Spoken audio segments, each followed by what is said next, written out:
Welcome back to Pivot Point of View, where we share stories of resilience, grit, and the moments in life that force us to pivot. I'm your host, Becky Pearson, and today we're joined by J.R. Vezain. J.R. is a former NFR bareback rider whose life was changed instantly after a devastating spinal cord injury left him paralyzed. But this is not a story of defeat. This is a story of him overcoming that injury, having an unbreakable mindset, and is now competing in the reined cow horse world. We're talking about resilience, partnership, and the mental battle of a life-changing injury and redefining what's possible. Let's get into it. Hey everybody, it's Becky Pearson with Pivot Point of View, and today I have the great honor of being joined by J.R. Vezain. If you don't know his story, look it up. He is an inspiration, but J.R. was an NFR bareback rider, had a devastating injury, and I'm not going to steal his thunder on telling his story, but he brings to the table such great insight on being on top of the world, going through trials and tribulations, and walking through that low valley of overcoming injuries, really getting into a great mindset as to how to overcome that, and resilience, and moving on to the next phase of life. And we really feel like he's an inspiration to so many others, so we wanted to have him on the podcast. And so thank you so much, JR, for joining me today. Absolutely. Thanks for having me. Yeah, so JR, tell me a little bit about your history. Tell me about life before your accident, and then we'll get into the accident after that. Right on. So I grew up in Cali, Wyoming. That's 90 miles south of Billings, Montana. We lived on the outskirts of town. Mom was a school teacher. I did all the normal things as a kid, played sports. Wrestling was my big sport from the time I was a little kid. I wrestled all the way through high school. I didn't know my real father till I was 15. The dad that I grew up with, the dad that raised me, he was a hard worker, but he was just blue collar. He worked at the bentonite plant. He wasn't a cowboy per se.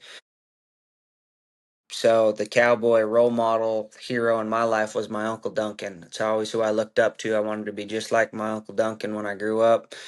He rodeoed and trained horses and cowboyed around the country, and that was always who I wanted to be like. So as soon as I could, I started moving up to his place. I was about 12 or 13, I guess. I'd start moving up to his place in the summers after school was out, and I'd go live with him in the summers and learn how to train horses and do leather work.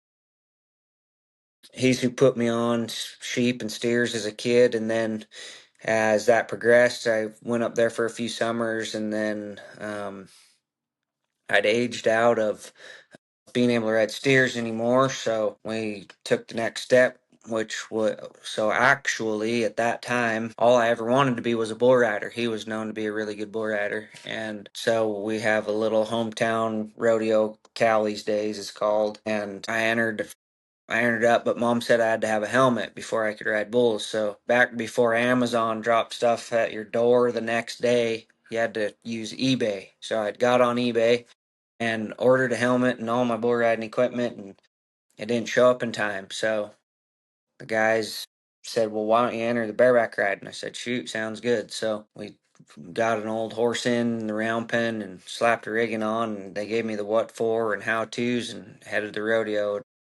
And I've never looked back since then. That rolled into high school rodeo where I competed in all three rough stock events all the way through high school. I spent a year in Vernon, Texas, college rodeoing. That was 2010-11. 2011 was my rookie year, and then 2012 was the first year I made the finals. Went rodeoing. Met Shelby, I guess, in 2014. She had a way bigger ranch than I did, so put a ring on it, and we got married in 2016. Moved up to Melstone, on her folks' place there.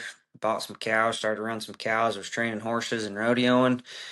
And then in 2018 is when the wreck happened down in Pasadena when I had the horse flip over on me, broke T9 and T10, leaving me paralyzed from basically the belly button down. So that's kind of the before and where we are Yeah. today, I guess. So let's talk about that. I mean, you were on top of the world, literally. You went to the NFR, was it 5 times? Yes, I rode five. I qualified six and rode five. Yeah. And so let's talk about the accident. Give us the scenario. I've heard of in your guys' podcast. I've been listening. If you guys want to check out JR and Shelby's podcast, it's called Spur Your Way Out. They go into the backstory and the accident in great depth there, and it was heartbreaking to listen to it, but so inspiring because well, how you guys have overcome afterwards. But yeah, let's talk about the day of the accident and the accident and the moments right after. Yeah, so I had actually in 2015 up at Cloverdale in May, I had a horse flip in the chutes on me and broke some transverse processes off in my back. So that put me out in 2015. So I made the finals 12, 13, 14, and then I sat out 15, came back at 16, made it 17, made it. And then 2018 I was on the bubble. I was 14th the last 2 weeks of the season. So Pasadena's in September. It's kind of the last big run. The guys I was traveling with Stephen Dent, Ty Brewer, and Tanner Ross that year, and Stephen and Ty were safe to making it. Tanner and I were on the bubble, so it's inevitable. You got to go those last couple weekends. So we went to Amarillo, Texarkana, and then the last one of the weekend was Pasadena. Oddly, like it was just another normal day. That was a young horse I'd asked about. They'd had a few outs on it at the Cody Night Rodeo. Nothing felt weird. Nothing felt strange. Just another normal day of being on the rodeo trail, trying to punch your ticket to the NFR. And slid up, nodded, and just a young colt that hadn't been spurred hard yet. So kind of bucking blind around there, circled around into the chutes, bumped into the chutes, and flipped over backwards. And I've had horses do that plenty of times before. Usually you can get out of the way, but the way the horse did it kind of reared up first, loaded on its hocks, and then kind of jumped in the air. So it run my hips off my rigging, and I didn't really have any weight to get out of the way with. So came straight over backwards, smashed me, folded me right in half, and by the grace of God, she rolled away or into my hand. So when the horse got up, my hand could come out, and got up, gut stomped me, and took off. I went to sit up, and nothing really hurt because you can't feel, right? So back didn't hurt. I felt it break, but I didn't know that the severity of it, I guess, at the moment. But I posted up on my elbows and tried to get up, and couldn't get up, obviously, and seen everybody piling over the chutes and come running to me. So the worst part of it was when she got up, she gut stomped me right in the middle of my guts. I couldn't breathe. Had some, well, I think it was a miracle, but they were worried about internal bleeding. I still got a knot on my ribs. Nothing was broke there. Maybe I don't know what happened, but that was the worst pain. Was couldn't catch my breath from where she stomped on me. They took me. I remember them telling me to wiggle my feet and some of that stuff, and then they took me over to sports medicine, and I called. I think then reality set in. I'm injured. I need to let my wife know. So told my buddy Tomo, somebody call my wife, and I talked to her and said, hey, it's kind of hurt. I'm headed to the hospital. I don't really know how bad it is, but I'll keep you in the loop. And then I was starting to get anxious because the pain was very unbearable. And I heard the helicopter finally land, and they put me on the helicopter, and it felt like forever. Finally, I asked them, I was like, are we ever going to take off? They're like, oh yeah, we're almost there. It was only like a 5 minute flight, but seeming like forever. So they flew me to Texas Medical Center, rushed me in, and they got a hold of the surgeon who couldn't come in till 7 o'clock the next morning. So late overnight. Shoot, that would have been what, 8, 9 o'clock, I guess, by the time I got there. And 7:30 the next morning, they did a 5 hour surgery where they fused T8 to T12 and stuck me in the ICU for a week and told me good luck. That, yeah, absolutely incredible. At what point did you Did it kind of hit you like I'm paralyzed, like my chances of walking are low? Did it take a while for that to set in? I mean, you have a champion's mindset, like you can overcome anything. And so how did that start playing out? The when did the mindset really take a dive? 9 months, I'll never forget it.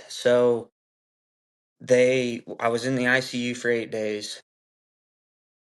Rodeo man's insurance, which is slim to none, right? So we're navigating all those things. But so I was in the ICU for 8 days. They come around super early in the morning, 4 o'clock in the morning to do their rounds. And I think they do that on purpose so that you don't ask too many questions. Ask you if you have any questions, and you're so groggy that you just go back to sleep, right? Well, so it took me about 3 days to be able to compile the questions that I had. But so Carl Smith, the surgeon, came by, and finally on the third day, I asked him, "What's the prognosis here?" And he said, "Well, it's a chance fracture, which means horizontally, I broke T10 all the way through." And he said, as you go further down your spine, the bones get thicker. So that's a very, very hard thing to do. He said, in 30 years of doing this profession, it's one of the worst breaks I've ever seen. I said, "Well, what's that mean?" He said, "Well, that means that you have a slight to slim chance of ever regaining feeling or walking again." And that actually put a smile on my face. The God that I believe in is the same yesterday as he is today, as he will be forever. I said, as long as you don't tell me it's impossible, a slight or slim chance, all I need. Every morning I thought I was going to wake up and walk out of there. So after 8 days, they moved me to inpatient rehab, where you wake up, go to rehab, eat lunch, go to rehab, then kind of had a free gym time, right? So every day while I was in inpatient rehab, I thought today was the day. Saw maybe some slight changes that first month, maybe some hip flexor stuff could kind of get some of those little muscles to start flexing again. So there was progress within the first month. To back it up a little, my wife had told me she was pregnant, expecting our first child September 1st, and I was hurt 3 weeks later. So we were also navigating that reality. After 1 month of inpatient rehab, I moved to Sandy, Utah to go to NeuroWorks, and that was kind of a big decision. I called a few people, we did some research, and I called my buddy Braxton Nielsen, who had 3 months, he had a similar injury, and in 3 months he got walking again. So I asked him, "What's the secret to this deal?" And he said, "Whatever, you're gonna do a lot of research. Everybody's gonna have their secret potion, but the one thing is every single day, try, never give up, and try to be 1% better today than you were yesterday." So we transitioned to NeuroWorks because that's where he went and got busy. In the rehab hospitals, it was really easy because it's all you do. You're training, right? You wake up and try to walk. There was hard days, there was emotional days, but it never the severity of life being changed really hadn't set in because you're away from real life when you're in the rehab hospitals, right? You're waking up grinding, one goal in mind. So it wasn't until we got home. As we got closer to having Riot, we decided we wanted to go home to have him. I had spoke with the therapist. They said, "We've seen your work ethic. We're not scared to let you go home. I think you'll actually probably do better at home. Here's a workout program. Here's what you need for your gym to sorry, to continue rehabbing. Why don't you go home, and if you feel like you're going backwards, get your butt back down here, or if you feel like you have any big breakthrough, get down here and we'll hammer on it." So we came home. That's when life got hard for me because home wasn't the same. Everything was different, having to try to figure out if we're gonna keep ranching, if we're not gonna ranch, if we're gonna what reality looked like, right? So I was up on my four wheeler one day. We had Riot, brought him home after a month or so of him being home and the chaos of new family with life being changed. I drove my four wheeler up on the hill and I was crying. And I was like, Lord, why am I not getting what I feel like I deserve? Because up until this point, anything that I wanted in life, I got, and it came from my work ethic. From the time I was a little kid in wrestling, to beat the best opponent, you had to outwork them. So I learned that work ethic, and working hard for something and outworking everybody got results. And at this moment, my work ethic and my outworking everybody wasn't getting results. And I didn't understand why. So I was, Lord, why am I not getting what I feel like I deserve? I've never worked at anything harder in my entire life, and I'm seeing very minimal to no results. And the small, still voice I heard was, you got to trust my timing. So it was at that moment that I really had to learn how to surrender and surrender to the timing. And that was 7 years ago. I I don't know. I think now I tell a lot of people I'm trying to master the art of acceptance without giving up. I've not lost faith. I woke up this morning thinking I was going to walk to this meeting. Um, Not that I've given up on being able to, or there being a thing that's going to help paralyzed people walk again, or shoot, I'll get my miracle tomorrow maybe. I haven't given up on that hope or that faith, but I've dang sure had to shift my reality and shift my mindset of, this is what I have today, so do the best we can with what we have today. And the severity of that really didn't sink in until I got home. Yeah.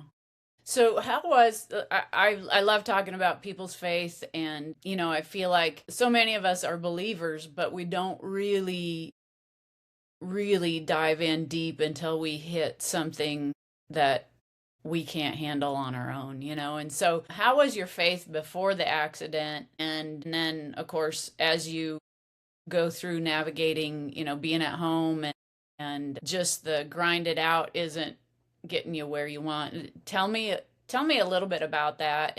And I know Shelby was a huge part of all of that. And so let's dive a little bit deeper into that faith journey for a moment, just to kind of, I hope to give people some encouragement when they are going through tough times, to really lean on faith, even if they don't have it. Like myself, I always was a believer, but I really didn't have a lot of Bible background, and so I always felt awkward in religious types of settings, and at church I wasn't super comfortable because I didn't have that background. And so I had to just, thankfully I had friends that helped me with that journey as I went through a difficult time in my life. And so, yeah, let's talk a little bit about your faith journey for a That's moment if we beautiful. can. So I grew up in a Christian home, in a spiritual home. I wouldn't say a religious home, but we were churchgoers, and I was led in the right direction from a young age.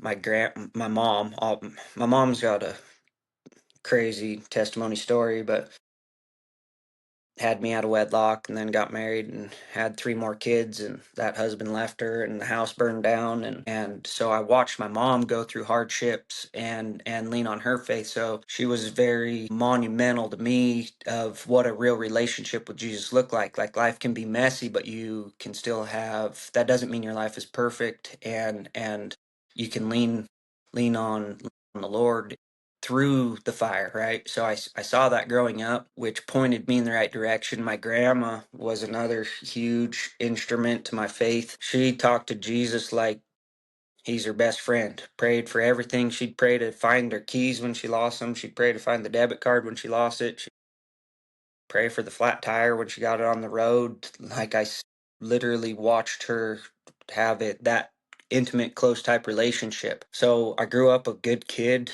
went to church on Sundays, attended some youth groups, some of that sort of thing. And then I got out on my own, and you throw a bunch of money at a young punk kid and tell him not to fall in love with the world on the rodeo trail.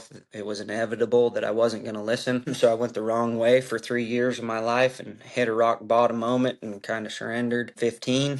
Um, If you want me to get real vulnerable, I was in a jail cell for 3 days doing all the things I swore I'd never do, living the way I swore I'd never live. And I went and looked in the mirror and said, I don't belong here. And I looked around and I had the same colored orange jumpsuit as everybody else did. And I did belong there. I'd lived my life right to that moment. So I grabbed the Bible, jumped up on the bunk, said, all right, Lord, I'm listening. I've been running away from you.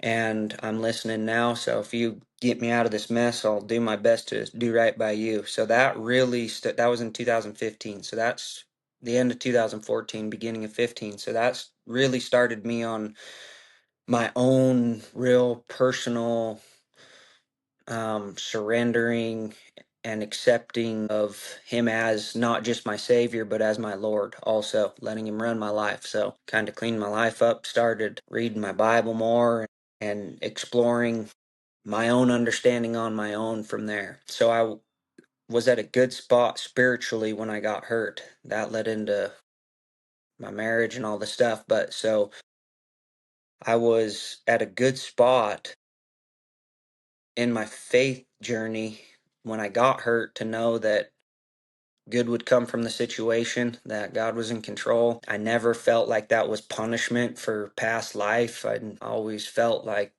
the enemy's the one that comes to steal, kill, and destroy, and Jesus came to give us life and life abundantly. Right away, I leaned on James 1, 2 through 4, where it says that when troubles come your way, consider it an opportunity for great joy, for when your faith is tested, it gives it a chance to grow and endure, so let it grow, for when it is complete, you'll be perfect and lacking nothing.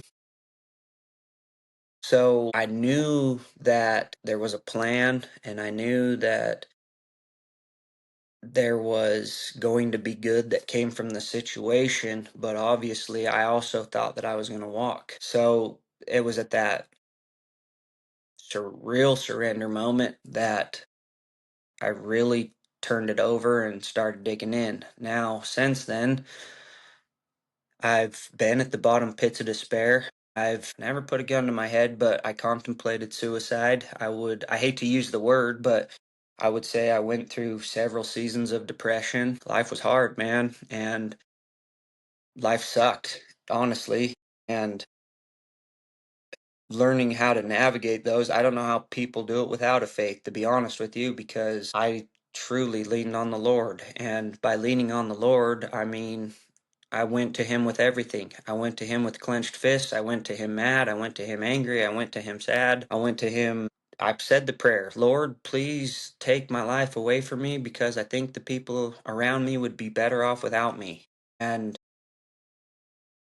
I don't want to get too voodoo and say he sent an angel down to pick me up, but he sent me people and he sent me things, and he'd send my little boy in to say, I love you and I want to be just like dad when I grow up, to give me just enough hope to try one more day, right? I'd be crying in my Cheerios. And so my in-laws, my wife, her uncle is a quadriplegic, so she grew up with a paralyzed uncle. He got in a bronc riding accident and broke his neck when he was 19. So they only ever knew him in a wheelchair. So my in-laws had been around wheelchairs, so it was some of those moments where I was crying in my Cheerios, they'd come down and, hey, you need to get in the pickup and let's go feed the cows or let's go check the sheep or whatever, just to get me out of the house. Really just show me that it was possible and that there was going to be people around that were willing to help me out, that I wasn't a burden. My family stepped up and loved me regardless. So those things I think the Lord sent me. He sent me good friends to encourage me. And another thing that he did was he sent me people that had other problems too, like that were way less than mine. And they would complain to me about life, and I wouldn't even have to say anything. And then all of a sudden they go, I don't know why I'm complaining to you about life. You're such an inspiration and encouragement to me, and just little nuggets like that really encouraged me to keep going and not give up and keep trying. And um, so, yeah, that's truly kind of how I dug into all that. Yeah. And I think it's so important for people to hear that, and thank you for sharing that, because a lot of times people just need to keep putting one foot in front of the other until they can start seeing the daylight a little bit more, and just really making sure that, they don't give up. And we don't know what God's plan is for us a lot of times, especially as we're walking through it. And so, I appreciate you sharing that. And so let's talk a little bit about the next phase of things. You started to get back on horses, and if you guys listened to their podcast, it sounded like it was a little scary to begin with when you got back on the horse for the first time. And then tell us about the call from the gentleman that owned Holly, right? Holly's your horse that you compete on now. Yes, ma'am. Let's talk into that part a little bit more. Yeah, so my biggest passion from as far back as I can remember, 4 years old, 5 years old, whatever it is to be a horseman. Horses have always been my passion. I wanted to be just like my uncle. Although I wanted to rodeo, even more than that, I wanted to train horses. So that's always been part of my life. Like I said earlier, when I started going to his house and learning how to train colts and do leather work and be a cowboy. So my family didn't own a ranch, but we cowboyed for all the outfits around there. And really, the only reason I wanted to be a cowboy was to make a good horse. I grew up kind of around sagebrush buckaroo type guys that rode bridle horses. And the old Ed Connell books and Les Vote videos. And my uncle's a phenomenal horseman and teamster and drives wagons and had fancy spade bits hanging in his leather or in his tack shed, and had a few horses that would pack them. And I always enjoyed and liked that. So even while I was rodeoing, I always had colts at home that I'd ride. So for as far back as I could remember, my time at the rehab hospitals after the wreck was the longest that I'd ever went without being horseback. 8 or 9 months was the longest. Even when you're rodeoing, you're gone for a month or two, but you'd come home, you'd ride, and or you'd be at a buddy's and go team rope or whatever. So 9 months, 8 or 9 months was the longest that I could ever remember of not being on a horse. So we'd actually looked into it a couple times while we were at rehab, going to a riding facility. And I had to have a doctor's note, and they wouldn't clear me till after a year out. So we never got to experience it. So I think when we came home on a Thursday, and by Saturday I was horseback. I had an old good ranch mare that we led up to the back of the pickup, got me on the back of a flatbed, led the horse up and got me on. That was kind of a hard moment for me because it was different. The balance sucked. I felt like a little kid having to hold on to the horn, and really kind of felt nervous because I couldn't feel my feet in the stirrups, and balance was thrown all off. And so I was kind of holding tight, and finally I just took a deep breath and put my hand down and had to trust her, and we went around the pasture and came back. And so that was kind of a first glimpse of this, maybe some normalcy in my life. At least I could still ride. So rigged up some saddles, and I'd been riding at home. So I had that mare, and then I had one other mare that actually babysat me pretty good. So I'd get to go gather the cows and get in the branding pen and rope again, and was cowboying again. But it wasn't the same. I wasn't thinking like a horseman, wasn't training. I was just riding an old broke plug, and kind of some of that was different. So that was kind of hard on me. I really wanted to be training colts and training horses and trying to make bridle horses again. And our 2-year-olds would be standing out in the yard, and we'd be deciding who we were going to send them to, and that'd frustrate me, right? Because I wanted it to be me.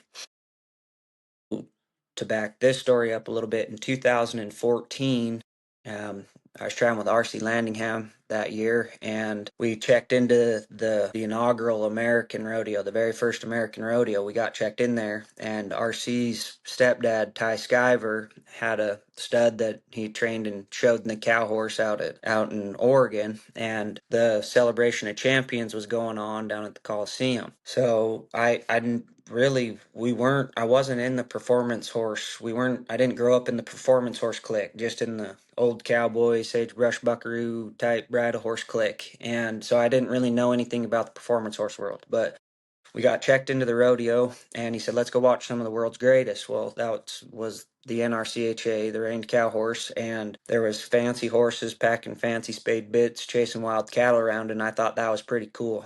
And Shelby asked me how it was. I said, this is awesome. I said, when I'm done rodeoing, this is the world I want to get immersed in. And at that time, I didn't necessarily care about showing, but I wanted to go get around and ride around with as many of those trainers as I could to become the best horseman that I could. So that was a dream that maybe I hadn't given up yet on, but I didn't have the view of how that could be a reality.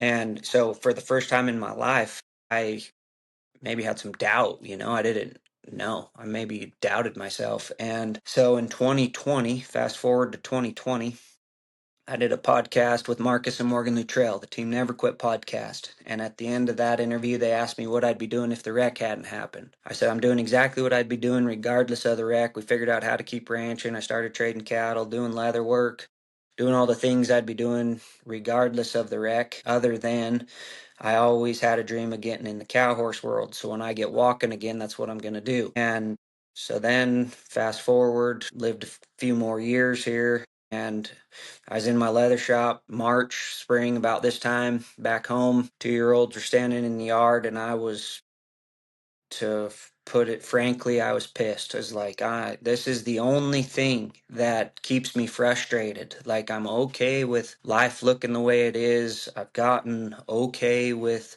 ranching being the way it is. I've gotten okay with having to do leather work and kind of the way that's going. And I'd got into repping and trading some cattle. So that was kind of taken off. I was okay with everything else looking the way it looked, but except for the horse riding side of my life being different, just riding around like a bump on a log and not getting to train any horses. So I went out to my leather shop, was kind of in a poor, pitiful me day, and it's like, all right, Lord, your word says that if I delight myself in you, that you'll give me my heart's desires. And I said, I'm doing my best to delight myself in you. So either you got to show me a way to delight myself in you more, or take this passion out of me, because the horse riding side of my life being different is keeping me frustrated. You either got to take it away or show me a way. And so this was 2 years after that podcast, and 2 weeks after that little prayer session, a fella calls me.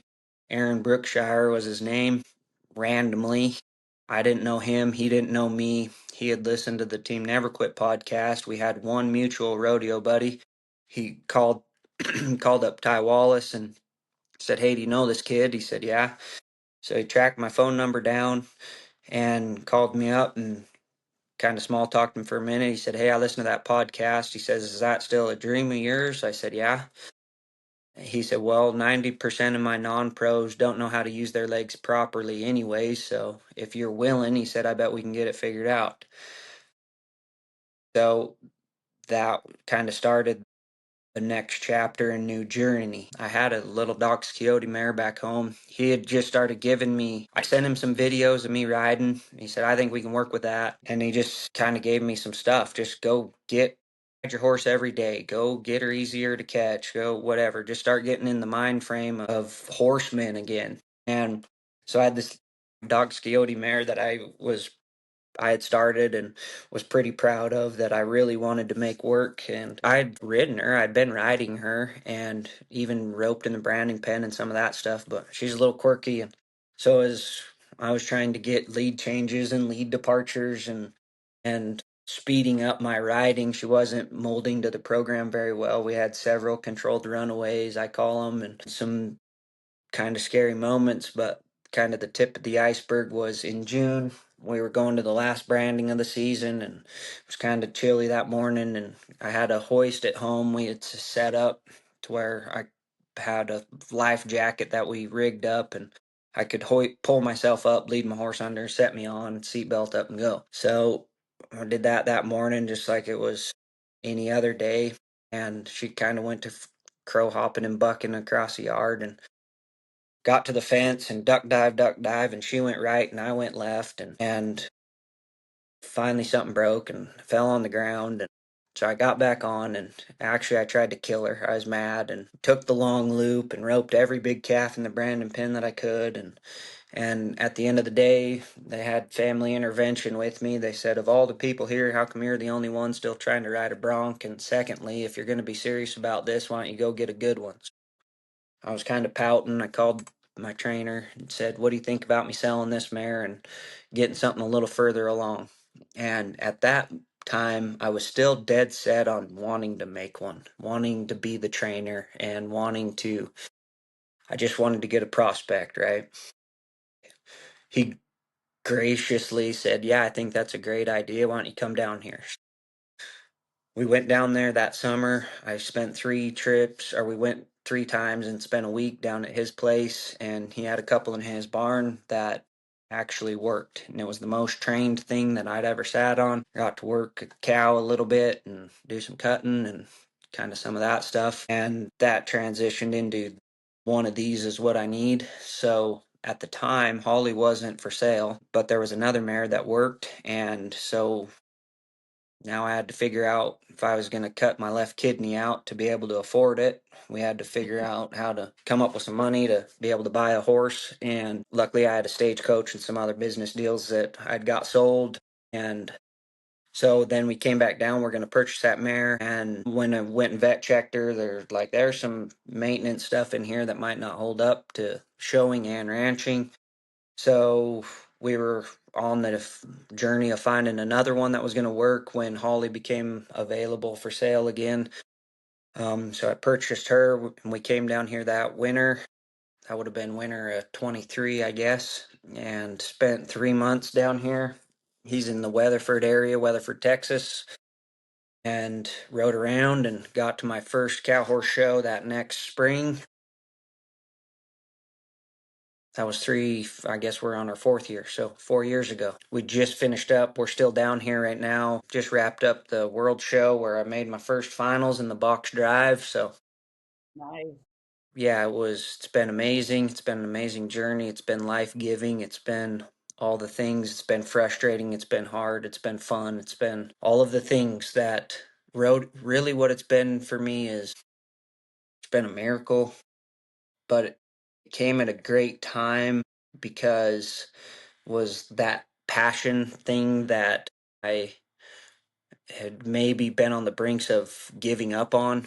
And so to see that be able to become a reality came at a very good time for me because I needed something else to shoot for other than just walking again, right? So it's fanned all that flame back to fire that rodeo left me, and being able to go compete and suck at something again and have to work hard to be able to see little progresses and chip away, and started at the bottom of the totem pole in barely the boxing and have slowly been chipping away, moving up.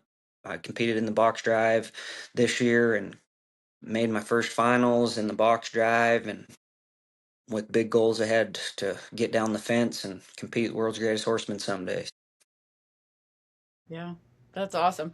And I think people don't always understand when you're an adrenaline junkie like you are. You had to be a bareback rider and rough stock rider, and when you take that away, you had to feed that hunger, that need for that adrenaline again. But it looked very different for you, and so I think that's where a lot of people, I think, get hung up, as they don't ever feed those passions and those desires anymore after a big life-changing event. And kudos for you to figure that out, and really God's blessing of bringing people in your life that will support you, your family, having that family intervention. Like, you need to get a horse that is broke enough for you to be able to do these things. And I think that's too key for any of us. Like,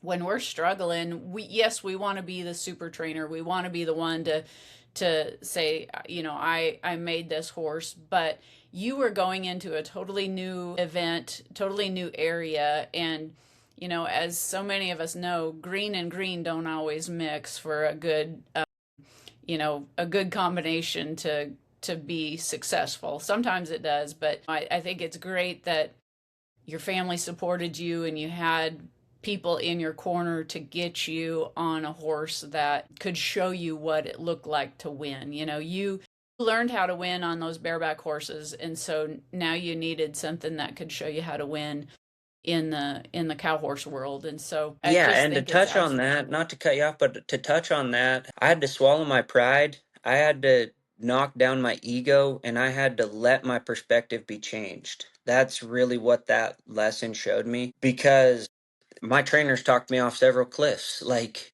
I'm not the one making this horse. And he says, every time you ride one, you're training it, right? And that horse had never been shown in the bridle either. So we've got to see he had put her in a bridle, make sure she was going to be safe for me, but I've been the majority of that horse being rode in the bridle, and the horse had only ever been operated with legs, so there part of that training was getting her to operate for me. So it wasn't that I wasn't a trainer anymore. It was that I had to change my perspective and I had to swallow my ego and I had to swallow my pride and allow the best thing and the best scenario and the best situation to unfold to create bigger, better, more opportunity, right? So yeah, I think that's a great nugget that and actually when I came down here telling him I just wanted a prospect and I wanted a colt and I wanted to be able to make one myself, he graciously said, "You will make one yourself, but why don't we get you on one that's going to teach you how to ride again?"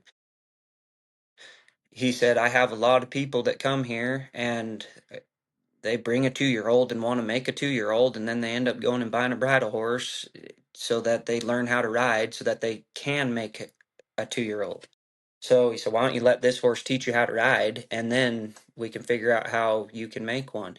He never choked down my dream. He just said, "Hey, let's take some of the steps to make that a real reality and a real outcome." So I think for sure for me, one of the big lessons I learned was don't ever forget to allow your perspective to be changed when it needs to be changed because that really is what sent me down the journey. And then I had to get real too.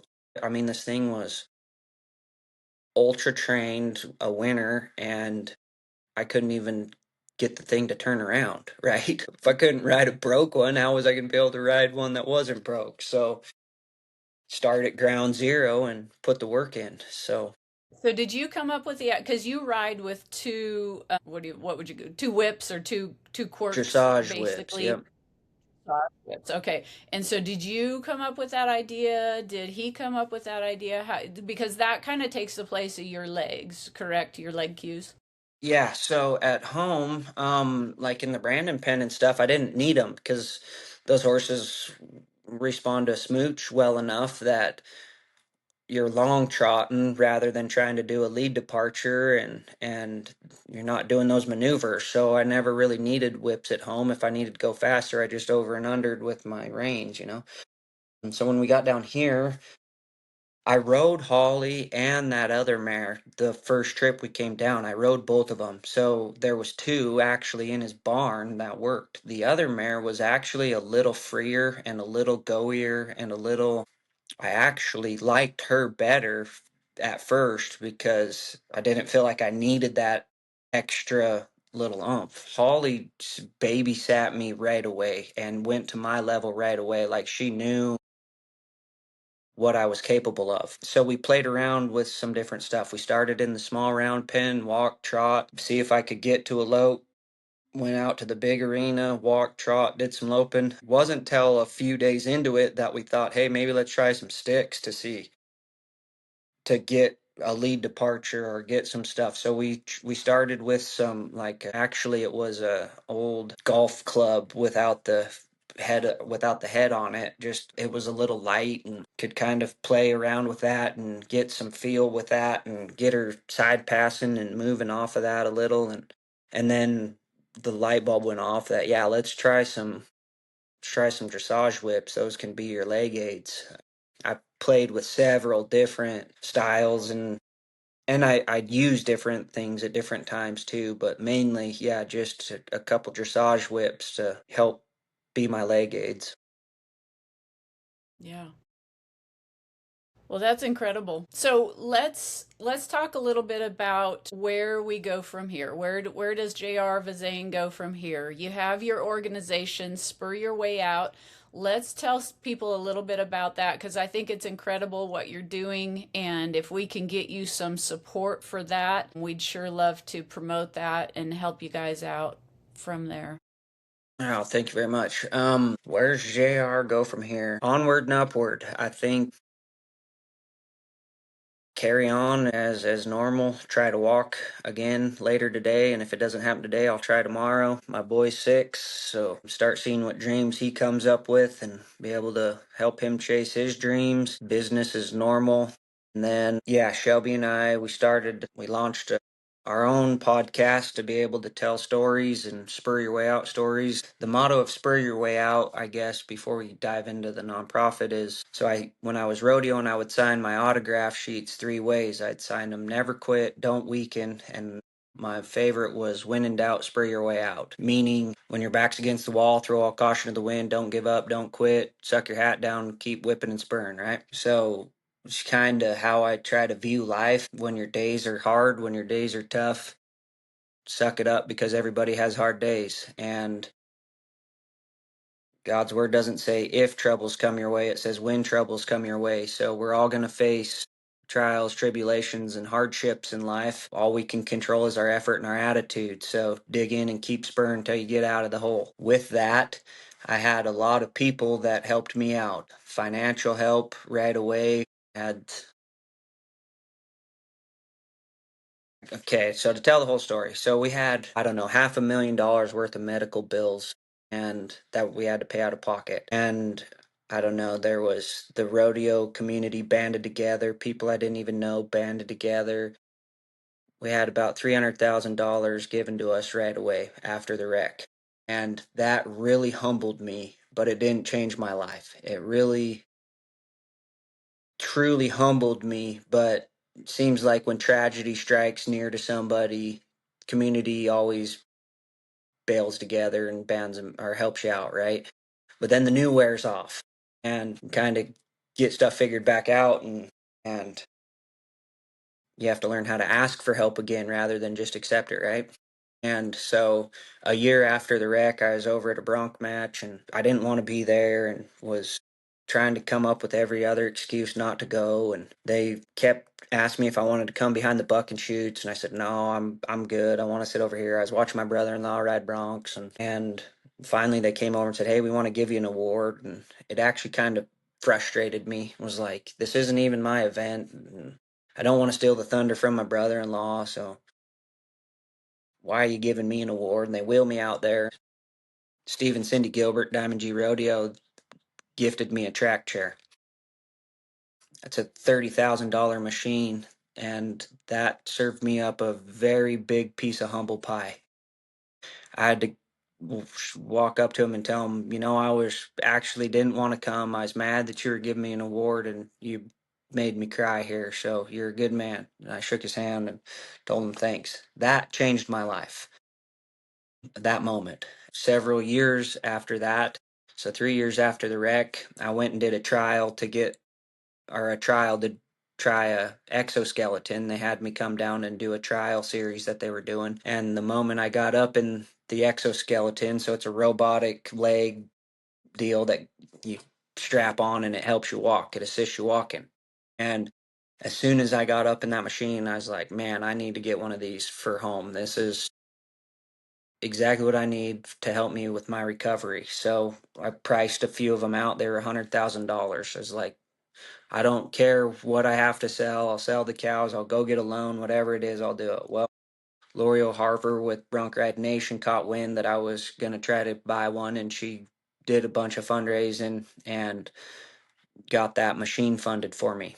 And to see people give their hard earned dollar to help me continue to chase a dream, desire, and passion of walking again, that changed my life. And then the last one was that phone call. Now I had to buy all the things to chase this dream, but somebody being willing to step out of the box and step out of the comfort zone and offer me an impossible to go make possible again changed my life. So Shelby and I, so those three materialistic things really dug me out of some dark holes and dug me out of moments when I wanted to put my hands up and throw the white towel in. And so my wife and I have been burdened to be able to do that for other people. So last fall we launched Spur Your Way Out, and we want to raise money and raise funds to be able to assist people and help them not let life's inevitable setbacks keep them from chasing their dreams, desires, and passions. So we launched the podcast to be able to tell your way out stories and celebrate victories and just get other stories about inspiring and encouraging out there in the world, and then be able to raise funds to be able to assist people in whatever they need. I don't care if it's a welder to be able to go be a welder again, or a horse to be able to go chase a horse dream, or workout equipment to be able to work out at home. Whatever it is, we want to just be able to help people continue to spur their way out of their mess. And so with that, our first fundraiser is going to be this May. Um, we're going to do a Spartan race. I have a crew of people going to go do a Spartan race with me, which is a distance race that's got obstacles. It's like an elite obstacle course, so 20 obstacles that we're going to go try to get through. And we're going to set that up as a fundraiser, but we have a website, spuryourwayout.com, where people can give. We're going to have the Spartan race video dropping soon of kind of what we're up to there and ways you can help and give with that. Yeah, just see where that goes. Hopefully be able to help somebody out this year. Wonderful, wonderful. I'm excited to see it come to fruition for you, and yeah, we'll help promote that as well. So if anybody wants to get a hold of you, they can go to the website and probably fill out contact information on there, or email you guys on that. And I hope you get lots of support. You're a very inspiring guy, and we hope that you can keep being on God's path to get you doing what you do best, and that's helping others out. And if we can be any part of that, we're happy to help with that. Any Thank you. closing things, JR, that you'd like to bring up that we maybe hadn't touched on yet, or any closing thoughts? Not necessarily off the top of my head. Think you did. This was a great interview. You did a great job digging in the story. I guess one little nugget, no matter where you're at on your faith journey, whether you're a believer or an unbeliever or somebody sitting on the fence, I would say to dig in, come as you are. The Jesus I serve doesn't care what the outside looks like. He wants to change the inside. So come as you are. He loves you right where you're at. Just turn your life over to him and watch him do his mighty works would be about the only other piece of inspiration or encouragement that I would give. I think, amen. All right. Well, thank you all for listening. If today brought you inspiration, if you got some nuggets out of it, please share it with somebody that you care about. And as always, let your health and your discipline be the pivot point to your success.